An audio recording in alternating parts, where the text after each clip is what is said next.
Hello everyone, welcome to our channel. ఈ రోజు పత్తి ధరలు ఎలాగున్నాయి మార్కెట్లో తెలుసుకునే ముందు మీరు ఇంకా మన ఛానల్ కనుక సబ్స్క్రైబ్ చేయనట్లయితే వెంటనే సబ్స్క్రైబ్ చేయండి. ఇక వివరాల్లోకి కనుక వెళ్ళినట్లయితే ఈ రోజు ఖమ్మం వ్యవసాయ మార్కెట్లో క్వింటా పత్తి ధర గరిష్టంగా 7,800 అయితే, కనిష్ట ధర వచ్చేసరికి 6,000 కాగా మోడల్ ధర 7,000 ఉంది. గత 2 రోజులతో పోలిస్తే ప్రస్తుతానికి పత్తి ధరలు క్వింటాకి 200 వరకు పెరిగాయి. ఇక వరంగల్ వ్యవసాయ మార్కెట్లో క్వింటా పత్తి ధర గరిష్టంగా 7,500 అయితే, కనిష్టంగా 5,900 కాగా మోడల్ ధర 6,800 రూపాయలు.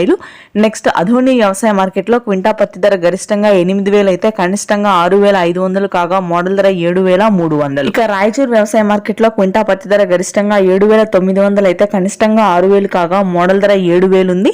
ఆదిలాబాద్ వ్యవసాయ మార్కెట్లో మాత్రం పత్తి ధరలు తక్కువగానే ఉన్నాయి. క్వింటా పత్తి ధర గరిష్టంగా 7,500 అయితే, కనిష్ట ధర వచ్చేసరికి 5,600 కాగా మోడల్ ధర 6,500. సిసిఐ మద్దతు ధర క్వింటా పత్తి అంటే ప్రభుత్వ మద్దతు ధర ఆదిలాబాద్ వ్యవసాయ మార్కెట్లో క్వింటా 7,450 రూపాయలుగా ఉంది. ఇక బైన్సా వ్యవసాయ మార్కెట్లో క్వింటా పత్తి గరిష్టంగా 7,800 అయితే, కనిష్టంగా 5,900 కాగా మోడల్ ధర 6,800 రూపాయలు. ఇవి ప్రస్తుతానికి మార్కెట్లో. మహబూబ్ నగర్, జమ్మికుంటలో గరిష్టంగా క్వింటా పత్తి 7,600 ధర ఉంది. Thanks for watching.